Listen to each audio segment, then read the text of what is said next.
구속사 읽기 좋은 날입니다. 지난 시간에 이어서 제4장 성벽재건의 12문과 42구역 함께 읽어가도록 하겠습니다. 성벽재건의 12문과 42구역. 느헤미야는 주전 444년에 제3차로 바벨론 포로에서 귀환하여 예루살렘 성벽재건을 위해 12개의 문을 기준으로 총 42개 구역으로 구분하여 공사를 진행하였습니다. 느헤미야 3장에는 10개의 성문이 기록되어 있는데 주전 444년에 건축 및 중수한 6개의 성문과 이미 세워져 있어서 성벽재건의 구역별 기점으로 언급된 4개의 성문입니다. 성벽재건을 마친 후 예루살렘에는 느헤미야 3장이 언급되지 않은 2개의 성문을 포함하여 총 12개의 성문이 있게 되었습니다. 성벽재건 공사의 진행 과정은 느헤미야 3장에 한 성문을 기점으로 하여 다음 성문까지의 성벽을 여러 개의 구역으로 나누어서 그 공사자를 소개하고 있습니다. 성벽 재건 공사 기록은 양문으로 시작되며 시계 반대 방향으로 돌아가면서 전체 성벽을 빠짐없이 돌아보며 각각 공사에 헌신한 사람들을 소개하고 있습니다. 이들은 모두 예루살렘의 회복을 위해 헌신한 자들입니다. 하나님께서는 하나님 나라 건설을 위하여 수고하는 사람들의 헌신을 반드시 기억하십니다. 고린도전서 15장 58절 하반절에서 너희 수고가 주 안에서 헛되지 않은 줄을 알미니라 라고 말씀하고 있습니다. 느헤미야는 구역을 분배하여 담당자들에게 맡김으로 각자가 책임을 지고 열심히 일을 하도록 하였습니다. 하나님의 비밀을 맡은 그리스도의 일꾼으로서 필요한 것은 오직 충성입니다. 고린도전서 4장 1절로 2절. 이번 장에서는 유구한 역사 속에 세계 최초로 정리된 예루살렘 성 12문과 42구역의 성벽 재건 공사 진행 과정을 자세히 살펴보겠습니다. 1.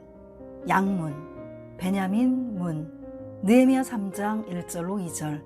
제1구역, 엘리야십과 제사장들, 느헤미야 3장 1절. 제2구역, 여리고 사람들, 느헤미야 3장 2절. 제3구역, 삭굴, 느헤미야 3장 2절. 1. 의미. 양문은 히브리어 샤아르 하촌으로 그 양떼의 문이라는 뜻입니다. 이 문은 여리고 방향에서 예루살렘에 들어와 성전으로 들어갈 때 사용하였는데 이 문 곁에 제물로 바칠 양을 매매하는 시장이 있었던 것으로 보입니다.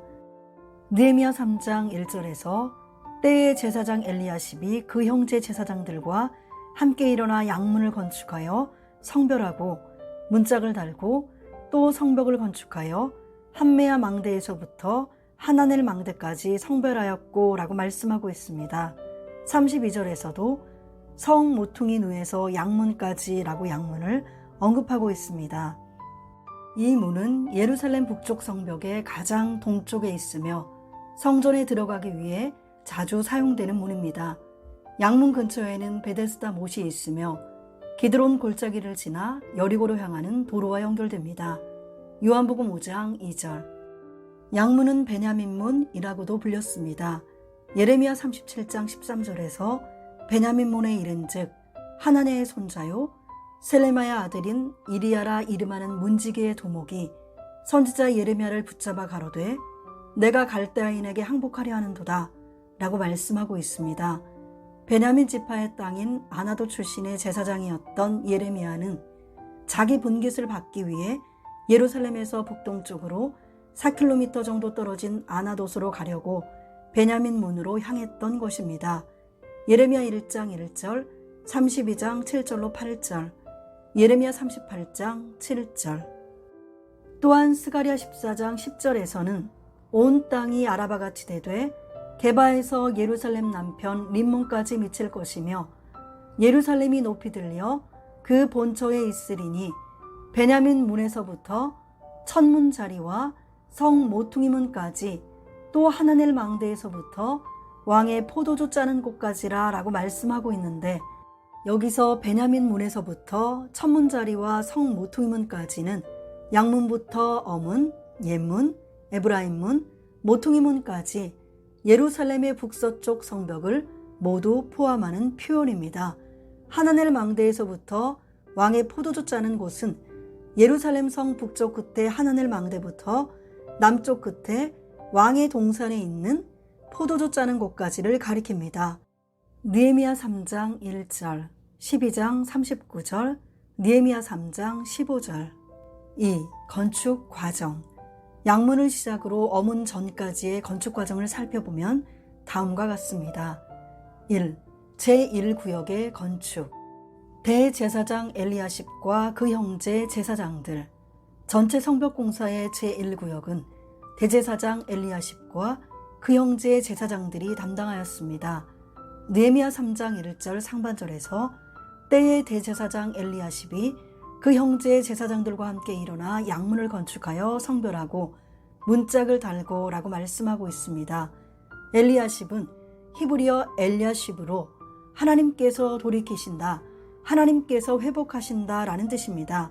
그 이름의 뜻과 같이 하나님께서 엘리야십을 통하여 그동안 허물어졌던 성벽을 회복시키셨습니다.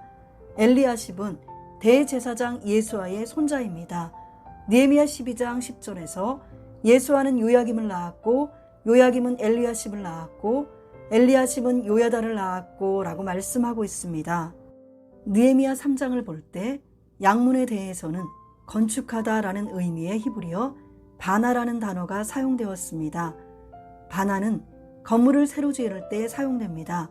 예루살렘의 북쪽은 적군의 침입이 가장 잦았던 곳으로 주전 586년에 바벨론의 침략으로 집중 공격을 받아 성벽과 성문이 완전히 무너지고 말았습니다. 그러한 상태에서 대제사장 엘리야십과 제사장들의 헌신 가운데 새로 양문을 건축한 곳입니다. 왕하 25장 10절. 또한 엘리야십과 제사장들은 성벽을 건축하여 함메아 망대에서부터 하나넬 망대까지 성별하였습니다. 느헤미야 3장 1절. 함메아는 그 일백이라는 뜻이며 하나넬은 하나님께서 은총을 베푸셨다라는 뜻입니다. 양문에서 북쪽 벽을 따라 이동할 때 먼저 함메아 망대를 지나고 그 다음에 하나넬 망대에 이르게 됩니다. 느헤미야 12장 39절에서 에브라임 문 위로 말미암아 옛문과 어문과 하나넬 망대와 함메아 망대를 지나 양문에 이르러 라고 말씀하고 있습니다. 그러므로 이 두 망대는 어문과 양문 사이에 위치하고 있음을 알 수 있습니다. 대제사장 엘리야십과 제사장들은 가장 중요한 북쪽 성벽을 담당하여 양문과 성벽을 새로 건축하고 하나님 앞에 성별한 것입니다. 이처럼 신앙의 지도자들은 가장 어려운 일에 앞장서서 솔선수범해야 합니다. 예수님께서도 예루살렘에 입성하실 때에 가장 앞장서서 가셨습니다. 누가복음 19장 28절에서 예수께서 이 말씀을 하시고 예루살렘을 향하여 앞서서 가시더라 라고 말씀하고 있습니다. 요한복음 10장 4절, 히브리서 6장 20절. 그런데 안타깝게도 엘리야십은 느헤미야가 유대 총독으로 있다가 바사 제국으로 돌아간 사이에 성벽 재건을 방해했던 암몬 사람 도비아와 친분을 맺고 성전에 큰 방을 내어주기까지 하였으며 그의 손자 중 하나가 산발랏의 사위가 되었습니다. 느헤미야 2장 10절, 19절, 4장 3절, 7절로 8절, 6장 1절, 12절로 14절, 17절로 19절, 느헤미야 13장 4절로 7절, 느헤미야 13장 28절로 29절. 느헤미야 13장 28절에서 대제사장 엘리야십의 손자 요야다의 아들 하나가 호론 사람 산발랏의 사유가 되었으므로 내가 쫓아내어 나를 떠나게 하였느니라 라고 말씀하고 있습니다. 이로써 성벽이 재건되고 약 12년이 지나는 동안에 대제사장 엘리야십 집안의 믿음이 변질되었음을 알 수 있습니다. 성도는 세월이 지나도 그 믿음에 변함이 없어야 합니다. 에베소서 6장 24절에서 우리 주 예수 그리스도를 변함없이 사랑하는 모든 자에게 은혜가 있을지어다 라고 말씀하고 있습니다. 2. 제2구역의 건축. 여리고 사람들. 전체 성벽공사의 제2구역은 여리고 사람들이 담당하였습니다. 느헤미야 3장 2절 상반절에서 그 다음은 여리고 사람들이 건축하였고 라고 말씀하고 있습니다.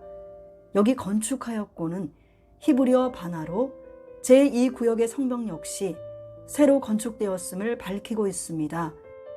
여리고는 히브리어 예리호로 향기의 장소라는 뜻이며 종려의 성읍이라고도 불렸습니다. 여리고는 예루살렘에서 북동쪽으로 27km 정도 떨어진 곳에 있는데 여리고 사람들은 예루살렘에까지 와서 건축공사에 동참하였습니다. 여리고 사람들은 제1차 바벨론 포로 귀환 시 이스라엘로 돌아왔습니다. 에스라 2장 34절과 느헤미야 7장 36절에서 여리고 자손이 445명이요 라고 말씀하고 있습니다. 3. 제3구역의 건축, 삭굴. 전체 성벽공사의 제3구역은 삭굴이 담당하였습니다.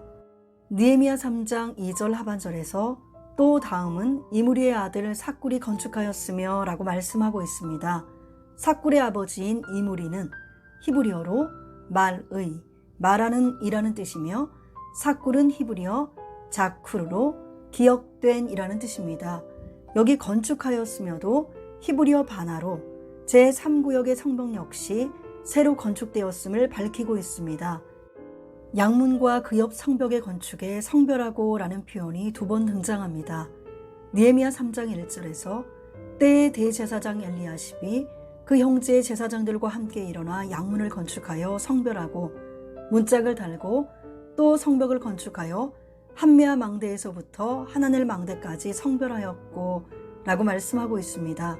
여기 성별하다는 거룩하게 하다라는 뜻의 히브리어 카다슈입니다. 특별히 여기서는 강조형이 사용되어 봉헌하다라는 뜻이며 이는 양문을 건축한 다음에 하나님께 드렸다는 점을 강조한 것입니다. 성별하다라는 표현은 성벽 재건 공사에서 대제사장 엘리야십이 중수한 제1구역에만 사용됩니다. 이는 전체 성벽 공사가 진행되는 동안 가장 먼저 제1구역의 건축을 마쳤고 양문과 한메아 망대부터 하나넬 망대까지의 첫 것으로 하나님께 봉헌하였다는 것입니다.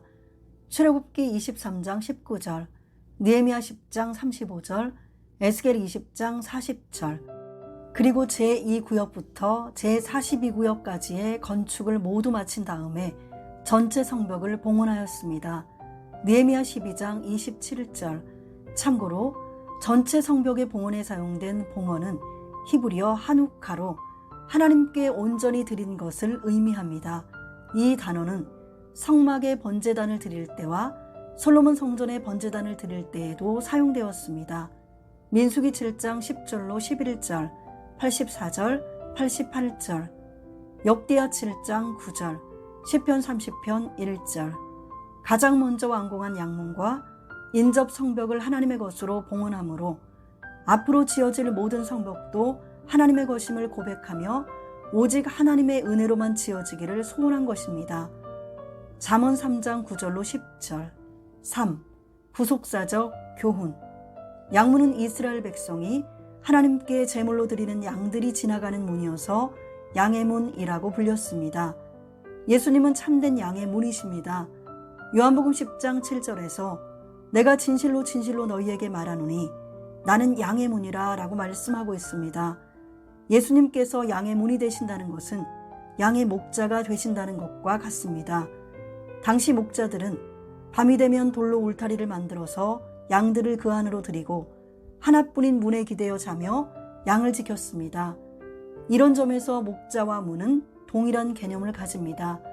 그래서 몇몇 사본에서는 문으로 번역된 헬라어 듀라가 목자라는 뜻의 포이멘으로 바뀌어 표기되어 있으며 예수님께서도 자신이 양의 문이라 하시면서 동시에 나는 선한 목자라, 선한 목자는 양들을 위하여 목숨을 버리거니와 요한복음 10장 11절 나는 선한 목자라 내가 내 양을 알고 양도 나를 아는 것이라고 말씀하신 것입니다.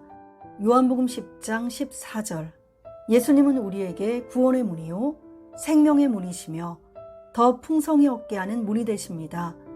요한복음 10장 9절에서 내가 문이니 누구든지 나로 말미암아 들어가면 구원을 얻고 또는 들어가며 나오며 꼴을 얻으리라 라고 말씀하고 있습니다. 사도행전 4장 12절을 볼 때 예수 이름 외에 구원받을 만한 다른 이름을 주신 적이 없다고 고 말씀하고 있듯이 예수님은 유일한 구원의 문이십니다. 요한복음 10장 10절에서 도적이 오는 것은 도적질하고 죽이고 멸망시키려는 것뿐이요 내가 온 것은 양으로 생명을 얻게 하고 더 풍성히 얻게 하려는 것이라 라고 말씀하고 있습니다. 양은 가축화한 짐승으로 목자 없이 혼자서는 광야에서 생존이 불가능합니다. 여기 더 풍성히는 헬라어 페리소스로 탁월한, 넘치는, 뛰어넘는 이라는 뜻입니다. 예수님께서는 우리의 생명이 되실 뿐 아니라 우리의 생각보다 더 큰 것으로 풍성하게 채워주시는 분이십니다. 에베소서 3장 20절 목자가 풍성한 은혜로 양들을 먹이고 생명을 지키듯이 예수님께서도 양문 곁에 베데스다 목가에서 그 풍성하신 은혜로 38년 된 병자를 고쳐주셨습니다. 요한복음 5장 2절로 9절 빌립보서 4장 19절에서도 나의 하나님이 그리스도 예수 안에서 영광 가운데 그 풍성한 대로 너희 모든 쓸 것을 채우시리라 라고 말씀하고 있습니다. 2. 어문, 생선문, 느헤미야 3장 3절로 5절 제4구역, 하스나아 자손들, 느헤미야 3장 3절 제5구역, 무레못, 느헤미야 3장 4절 제6구역, 무술람, 느헤미야 3장 4절 제7구역, 사독, 느헤미야 3장 4절 제8구역, 드고아 사람들, 느헤미야 3장 5절 1. 의미 어문은 히브리어 샤아르 하닥이므로 그 물고기들의 문이라는 뜻입니다. 느헤미야 3장 3절 어문은 두로의 상인들이 이 문으로 물고기를 가져와서 팔았기 때문에 생긴 이름입니다. 느헤미야 13장 16절에서 또 두로 사람이 예루살렘에 거하며 물고기와 각양 물건을 가져다가 안식일에 유다 자손에게 예루살렘에서도 팔기로 라고 말씀하고 있습니다. 역대하 33장 14절에서는 생선문이라고 번역하였습니다. 2.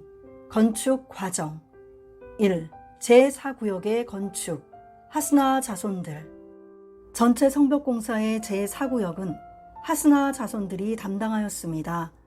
느헤미야 3장 3절에서 어문은 하스나아 자손들이 건축하여 그 들보를 얹고 문짝을 달고 자물쇠와 빗장을 갖추었고 라고 말씀하고 있습니다. 하스나아는 가시가 많은 증오라는 뜻의 히브리어 세나아에 정관사 하가 더해진 단어입니다. 에스라 2장 35절 느헤미야 7장 38절에 기록된 제1차 포로 귀환자 명단에는 정관사 없이 스나아라고 기록되어 있습니다.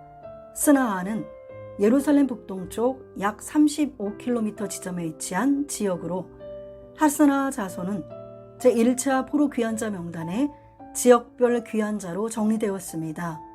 스나아라는 지명이 에스라, 느헤미야 외에는 전혀 언급이 없는 것을 볼 때 아마도 소외된 사람들이 모여 사는 변변치 않은 동네였던 것 같습니다. 하스나아 자손은 제1차 귀환한 모든 가문 중 가장 많은 3,630명으로 기록되어 있습니다. 에스라 2장 35절, 느헤미야 7장 38절에는 3,930명으로 기록되어 있습니다. 이는 가게나 거주지가 불분명한 소외된 사람들을 하나로 합쳐서 분류한 것으로 보입니다. 하스나아 자손은 적극적으로 성벽 공사에 동참하였습니다. 하스나아 자손들이 건축한 어문에 대해서도 건축하다라는 뜻의 히브리어 바나가 사용되었습니다. 양문과 같이 어문도 완전히 무너진 채로 버려져 있었지만 하스나아 자손을 통해 완전히 새로운 모습으로 세워진 것입니다. 2. 제5구역의 중수, 무레못 전체 성벽공사의 제5구역은 하코스의 손자 우리아의 아들 무레못이 담당하였습니다. 느헤미야 3장 4절 상반절에서 그 다음은 하코스의 손자 우리아의 아들 무레못이 중수하였고 라고 말씀하고 있습니다. 무레못은 히브리어 메레모트로 높음이라는 뜻입니다. 무레못의 가문을 볼 때 구속사적으로 몇 가지 중요한 점을 발견할 수 있습니다. 첫째, 제사장 가문으로 인정받지 못했다가 후에 인정받은 가문입니다. 제1차 바벨론 포로 귀환 시 무레못의 조상인 학고스 가문은 족보에서 그 이름을 찾지 못했기 때문에 제사장의 직분을 행할 수 없었습니다. 에스라 2장 61절로 62절. 제사장 중에는 하야바 자손과 학고스 자손과 바르실레 자손이니 바르실레는 길르앗 사람 바르실레의 딸 중에 하나로 아내를 삼고 바르실레의 이름으로 이름한 자라. 이 사람들이 보게 중에서 자기 이름을 찾아도 얻지 못한 고로 저희를 부정하게 여겨 제사장의 직분을 행치 못하게 하고. 제2차 바벨론 포로 귀환 시 무레못은 바벨론에서 성전에 바치기 위해 가져온 은과 금과 기명을 인수하였습니다. 에스라 8장 33절에서 제사일에 우리 하나님의 전에서 은과 금과 기명을 달아서 제사장 우리아의 아들 무레못의 손에 붙이니 라고 하였는데, 학고스의 손자인 무레못을 제사장 우리아의 아들이라고 표현한 것을 보면 그 사이에 제사장 가문임이 밝혀졌음을 알 수 있습니다. 참고로 느헤미야 12장 3절에 기록된 무레못은 제1차 바벨론 포로 귀환 시 제사장의 이름이므로 시기를 고려할 때 성벽을 공사한 무레못과는 다른 사람입니다. 둘째, 무레못은 물질에 깨끗한 사람이었습니다.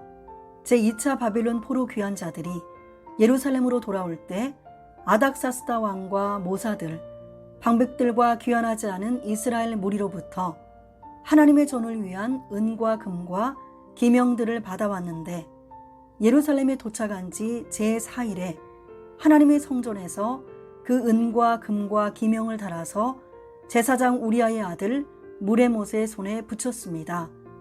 에스라 8장 25절, 에스라 8장 33절. 제2차 귀환 후 제일 먼저 진행한 공적 업무를 무레못이 맡았다는 것은 그가 당시 많은 사람에게 정직하고 믿을 만한 사람으로 인정받았기 때문입니다. 그의 가문은 과거에 제사장 가문임을 증명하지 못해서 부정한 집안으로 여겨졌지만 후에 제사장 가문으로 증명이 되었습니다. 그러나 여전히 무레못을 의심하는 사람들도 있었을 것입니다. 그러한 가문 사람인 무레못이 성전의 기명을 맡았다는 것은 많은 사람이 마침내 의심을 풀고 무레못을 신뢰하여 성전의 은과 금과 기명의 관리 책임자로 세웠음을 보여줍니다. 잠언 11장 3절을 공동 번역으로 보면 정직한 사람은 바르게 살아 앞길이 열리지만 사기꾼은 속임수를 쓰다가 제 꾀에 넘어진다 라고 말씀하고 있습니다. 잠언 15장 19절, 16장 17절, 이사야 26장 7절. 셋째, 성벽 건설에서 2군데 장소를 맡을 정도로 충성하였습니다. 한 구역의 성벽 재건 공사에 참여하는 것만도 힘든데 2 구역에서 일을 한다는 것은 더욱 힘든 일입니다. 그러나 무레못은 어문 공사뿐만 아니라 샘문으로부터 시작하는 제27구역 성벽의 공사에도 참여하였습니다. 느헤미야 3장 15절로 27절에서 샘문부터 마문 사이의 성벽 공사에 대해 기술하고 있는데, 느헤미야 3장 21절에서 그 다음은 학고스의 손자 우리아의 아들 무레못이 한 부분을 중수하여 엘리야십의 집 문에서부터 엘리야십의 집 모퉁이에 이르렀고 라고 말씀하고 있습니다. 무레못은 북쪽의 성벽 재건을 담당했을 뿐만 아니라 동쪽의 성벽 공사까지도 담당한 충성스러운 일꾼이었습니다. 넷째, 언약행신에 참여하였습니다. 이스라엘 백성은 성벽 재건을 마친 다음에 견고한 언약을 세우고 앞으로 언약대로 살겠다고 인을 쳤습니다. 느헤미야 9장 38절에서 우리가 이 모든 일을 인하여 이제 견고한 언약을 세워 기록하고 우리의 방백들과 레위 사람들과 제사장들이 다 인을 치나이다 라고 말씀하고 있습니다. 느헤미야 10장 1절로 27절에는 언약의 인친 자들의 명단이 기록되어 있는데 5절에서 무레못의 이름을 발견할 수 있습니다. 무레못은 성벽 공사에 전심으로 충성하였고 그 후 언약의 인칠 때도 참여하였습니다. 3. 제6구역의 중수 무슬람. 전체 성벽 공사의 제6구역은 무세사벨의 손자 베레가의 아들 무술람이 담당하였습니다. 느헤미야 3장 4절에서 무세사벨의 손자 베레가의 아들 무슬람이 중수하였고 라고 말씀하고 있습니다. 무슬람은 히브리어 메슐람으로 친구, 동맹이라는 뜻입니다. 무슬람의 부모는 자식이 하나님과 동맹하기를 바라며 이름을 지었을 것입니다. 무슬람 역시 북쪽 지역의 어문 인근의 성벽 공사에만 참여한 것이 아니라 동쪽 지역의 성벽 재건 공사에도 참여하였습니다. 그는 두 군데에서 일을 할 정도로 열정이 있는 사람이었습니다. 동문으로부터 시작되는 구간의 제40구역 성벽의 공사에 대하여 그 다음은 베레가의 아들 무슬람이 자기 친방과 마주대한 부분을 중수하였고 라고 말씀하고 있습니다. 느헤미야 3장 30절. 여기에서 무슬람이 방을 가지고 있었다는 것을 볼 때 그가 제사장이라고 추정할 수 있습니다. 무슬람은 언약의 인친 제사장의 명단에도 그 이름이 등장합니다. 느헤미야 10장 7절. 그런데 무슬람은 언약의 인을 친 후에 큰 죄를 범하고 말았습니다. 무슬람은 성벽 재건을 방해했던 도비아의 아들인 여호하난에게 자신의 딸을 시집 보내므로 지금까지의 모든 충성과 헌신을 퇴색시키고 말았습니다. 느헤미야 2장 10절, 19절. 느헤미야 6장 17절로 18절에서 그때의 유다의 귀인들이 여러 번 도비아에게 편지하였고 도비아의 편지도 저희에게 이르렀으니 도비아는 아라의 아들 스가냐의 사위가 되었고 도비아의 아들 여호하난도 베레가의 아들 무슬람의 딸을 취하였으므로 유다에서 저와 동맹한 자가 많음이라 라고 말씀하고 있습니다. 여기 그때에는 히브리어 바야밈으로 무엇 안에 무엇에라는 의미의 전치사 바에 정관사 하가 더해져 느헤미야 6장 15절로 16절의 성욕사가 52일 만에 끝난 엘룰월 25일 이후 대적과 이방인들이 두려워하고 낙담에 빠졌을 때를 가리킵니다. 이때는 언약갱신을 마치고 인을 친 지 얼마 지나지 않은 때였습니다. 성벽 공사가 끝난 것은 주전 444년 6월 25일이었으며 언약의 인을 친 것은 7월 24일이었습니다. 느헤미야 6장 15절, 느헤미야 8장 1절, 9장 1절, 38절. 무슬람은 하나님의 일에 헌신을 다했지만 마지막에 악의 세력과 타협하여서 신앙에 큰 오점을 남기고 말았습니다. 4. 제7구역의 중수, 사독. 전체 성벽 공사의 제7구역은 바하나의 아들 사독이 담당하였습니다. 느헤미야 3장 4절 하반절에서 그 다음은 바하나의 아들 사독이 중수하였고 라고 말씀하고 있습니다. 사독은 히브리어 차도크로 의로움이라는 뜻입니다. 사독은 언약의 인친자들의 명단에 그 이름이 기록되어 있습니다. 느헤미야 10장 21절. 사독에 붙인 바하나의 이름의 뜻은 고통 중에이며 언약의 인을 친 자들의 명단에 기록되어 있습니다. 느헤미야 10장 27절. 바하나는 고통스러운 환경에서 태어났지만 믿음의 사람이 되어서 그의 아들 사독까지 믿음의 사람으로 키웠던 것입니다. 5. 제8구역의 중수, 드고아 사람들. 전체 성벽 공사의 제8구역은 드고아 사람들이 담당하였습니다. 느헤미야 3장 5절에서 그 다음은 드고아 사람들이 중수하였으나 그 귀족들은 그 주의 역사에 담붙지 아니하였으며 라고 말씀하고 있습니다. 드고아 사람들은 히브리어 테코이로 나팔을 붐이라는 뜻을 가진 히브리어 테코아에서 유래하였습니다. 드고아는 지리적으로 예루살렘에서 남동쪽으로 약 14.5km, 베들레헴에서 남쪽으로 약 8km 지점에 있는 해발 822m의 구릉에 위치하고 있습니다. 드고아 사람들이 성벽을 중수할 때 그 귀족들은 참여하지 않았습니다. 이 귀족들은 세상의 기준으로 볼 때 큰 자일지 몰라도 믿음의 기준으로 볼 때 하나님의 일에 참여하지 않는 아주 작은 자에 불과했습니다. 반면에 성벽 공사에 헌신한 평민들은 세상의 기준으로 작은 자로 보일지 몰라도 믿음의 기준으로는 하나님의 일에 앞장선 큰 자가 되었습니다. 드고아 사람들은 큰 망대와 오벨 성벽을 수리하는 일에도 참여하였습니다. 느헤미야 3장 27절. 귀족들은 성벽 공사에 수수방관했지만 평민들은 두 군데를 건축할 정도로 열심히 있었던 것입니다. 로마서 12장 11절. 3. 구속사적 교훈. 어문은 그 물고기들의 문이라는 뜻입니다. 물고기들은 영적으로 구원받아야 할 성도를 가리킵니다. 예수님께서는 제자들을 부르실 때 나를 따라오너라. 내가 너희로 사람을 낚는 어부가 되게 하리라 라고 말씀하셨습니다. 마태복음 4장 19절, 마가복음 1장 17절. 초대교회 성도들은 자신의 그리스도인이라는 사실을 나타낼 때 물고기 그림을 사용하였습니다. 예수 그리스도, 하나님의 아들, 구세주라는 문장의 각 단어 앞 글자만 모으면 익디스가 되고 이를 발음이 같은 단어인 익디스라고 불렀는데 익디스는 물고기라는 뜻입니다. 예수님은 성도가 반드시 통과해야 할 구원의 문이십니다. 예루살렘으로 들여오는 물고기가 어문을 통하여 반입되었듯이 성도가 새 예루살렘에 들어가려면 신령한 어문이 되시는 예수님을 통해서만 가능합니다.